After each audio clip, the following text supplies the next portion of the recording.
Bienvenidos a Plural. Hoy vamos a modificar un poquito el formato de nuestro programa. Empezamos ya, tenemos varios invitados. Empezamos ya con la columna habitual de Plural, en este caso, en este día, con Miriam Duarte. Bienvenida, Miriam. ¿Cómo estás? ¿Qué tal? ¿Cómo estás? Muchas gracias, Raúl. ¿Con qué tema, Miriam? Bueno, y quería, continuando un poco con algunas reflexiones que veníamos haciendo respecto de tareas y políticas de cuidado, que desarrollamos en varios aspectos, digamos, ¿no? Los roles en la civilización, el desarrollo de la civilización, de lo que son las tareas de cuidado, cómo ellas implican, digamos, un lugar central en la economía de los países.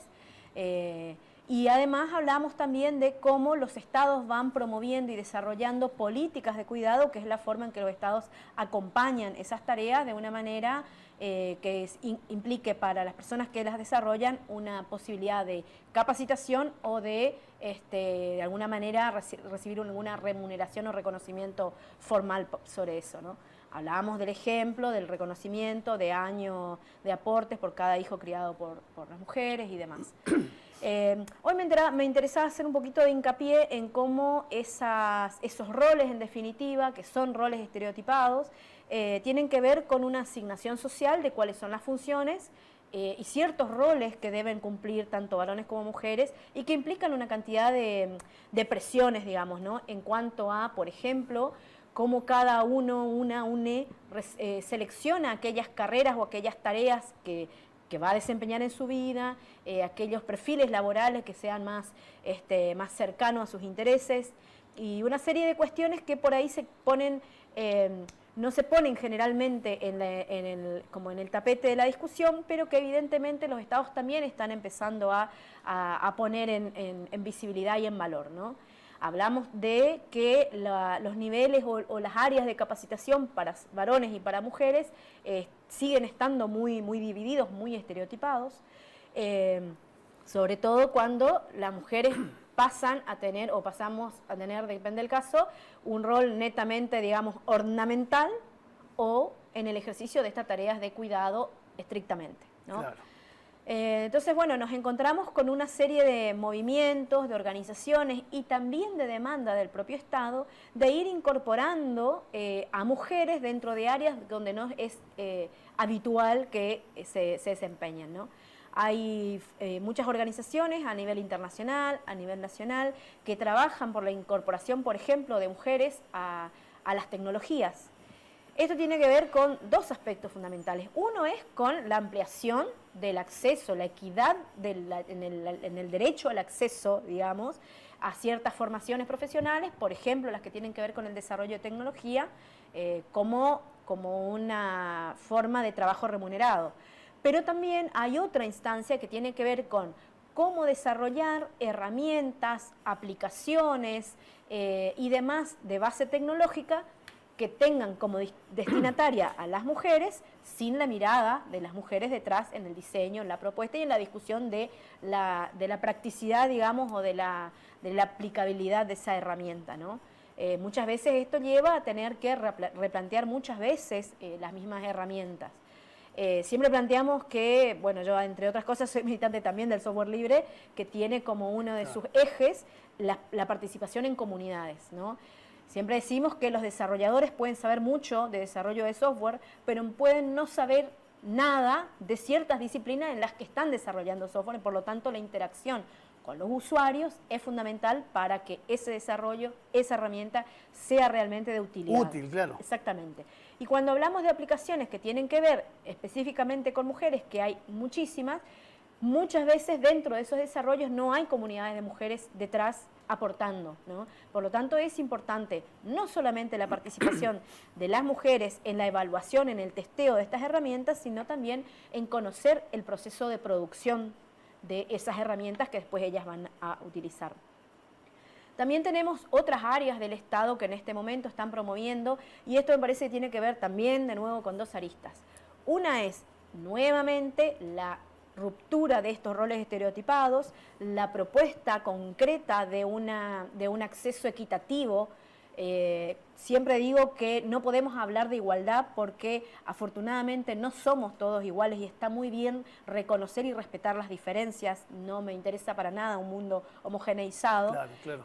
Pero sí lo que es una responsabilidad del Estado es garantizar la equidad en el acceso a los derechos. En el acceso a los derechos, por ejemplo, a los roles de capacitación y los roles laborales que cada persona quiere desarrollar.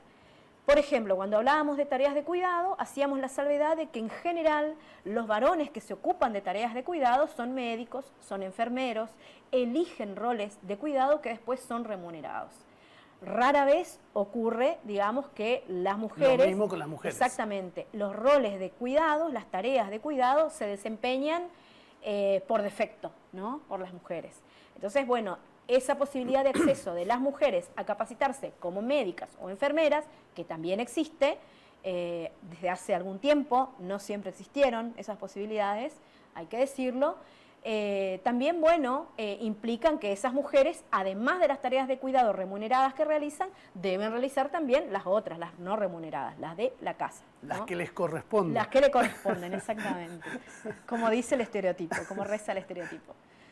Y en estas últimas semanas, particularmente, revisando un poco lo que tiene que ver con, que me parece como central en pensar esto de desestereotipar, nos encontramos también con algunas propuestas que, digo, no solamente tienen que ver con la posibilidad del acceso, la equidad en el acceso al derecho a capacitación en el área que se le ocurra a cualquier varón o mujer, sino que también hablamos de la democratización de esos roles de cuidado, que también, por supuesto, si hay un peso mayor de la carga económica sobre el varón, si las licencias siguen siendo muy mínimas, licencia por paternidad siguen siendo muy mínimas, en el caso de la paternidad, en comparación al tiempo de licencia de las mujeres, digamos, cuando tienen un hijo o lo adoptan, estamos hablando también de que no hay desde el propio Estado un favorecimiento de que esa práctica sea más democrática, ¿no?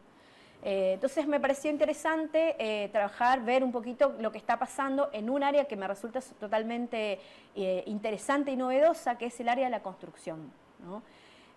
Como una forma de herramienta en el acceso a esta equidad, digamos, de la que hablaba, que no tiene que ver directamente con tareas de cuidado, pero sí tiene que ver colateralmente, todos los pliegos de licitación pública para la obra pública en la Argentina vienen ahora con una exigencia de una participación mínima de un 10% de mujeres. Un piso. El piso es el 10% que hoy no se llega a cubrir, y en las empresas que más se ocupan de cubrir ese perfil se llega al 4%. Y ese 4% a duras penas se alcanza porque fundamentalmente no hay capacitación, digamos, en la mayor parte de la población de mujeres que podría desempeñar esas tareas. Hemos tenido a lo largo del tiempo una serie también de programas a nivel nacional. En su momento estuvo el programa Ellas Hacen, donde quien entonces fue ministra de Desarrollo Social, Alicia Kirchner, promovió este tipo también de organizaciones a través de cooperativas organizadas desde el Estado. Y si bien se promovió la capacitación laboral en materia de construcción, no se sostuvieron las cooperativas, porque la verdad es que sostener una cooperativa sigue siendo sostener una empresa. Si bien de base social, sigue siendo una empresa, y cuando claro, no se comprende esto con claridad, no puede ser conducida desde afuera una cooperativa, se cae. Entonces hay una serie de herramientas que todavía falta trabajar, pero tenemos evidentemente, a partir de estos programas desarrollados desde Nación, tenemos muchas empresas privadas, empresas proveedoras de insumos para la construcción, que también están desarrollando en materia de su responsabilidad social empresaria, talleres de capacitación en distintos lugares del país para favorecer la incorporación laboral de mujeres a un mercado que ya existe, que simplemente hay que garantizar que las empresas, o favorecer que las empresas puedan cumplir ese piso al menos, ¿no? Miriam, ese requisito, ese pedido de ese piso, decías a partir de ahora, ¿a partir de cuándo? ¿De este año? ¿Es algo nuevo? Sí, es algo nuevo, que en los últimos pliegos de licitación está viniendo con esa demanda, con esa exigencia, digamos, que a partir de ahí se convierte en una demanda hacia justamente quienes tengan las herramientas, por ejemplo, los espacios físicos, los laboratorios y demás, para ir desarrollando capacitaciones en todas las instancias del proceso constructivo. Estamos hablando desde las tareas más pesadas que tienen que ver con la construcción, y estamos hablando hasta todo lo que tiene que ver con la terminación de obra y estamos hablando de todo lo que tiene que ver con mantenimiento también. Es decir, las empresas que se dedican a la construcción deben garantizar un piso mínimo de 10% de mujeres en su plantel.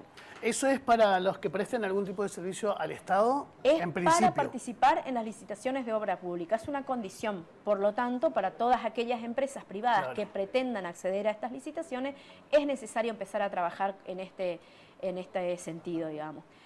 Así que bueno, así como digo, hay muchas empresas privadas, hay muchos estados.